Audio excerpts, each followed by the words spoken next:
آج کل والدین اپنی جان چھڑوانے کے لیے بچے کو موبائل فون دے دیتے ہیں جو کہ بچے کے لیے سخت نقصان دہ ہے۔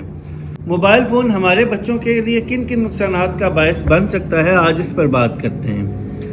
موبائل فون کا زیادہ استعمال بچوں کے حافظہ اور یادداشت کو کمزور کر سکتا ہے۔ ان کی فوکس کرنے کی صلاحیت متاثر ہو سکتی ہے۔ ان کے یہ شولڈرز کے مسلز ویک ہو سکتے ہیں۔ اسی طرح ان کی نظر بھی کمزور ہو سکتی ہے۔ ان کی نشو و نما رک سکتی ہے۔ فیصلہ سازی کی صلاحیت متاثر ہو سکتی ہے۔ نیند کے مسائل ہو سکتے ہیں۔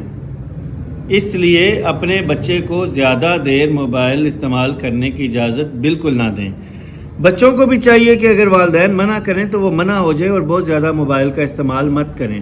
موبائل استعمال کرنے کا ایک شیڈول بنائیں اور 24 گھنٹے میں صرف 1 گھنٹہ مختص کریں اور اس 1 گھنٹے میں بچے موبائل یوز کر سکتے ہیں۔ اس سے زیادہ موبائل فون کا استعمال بچوں کے لیے نقصان کا باعث ہے۔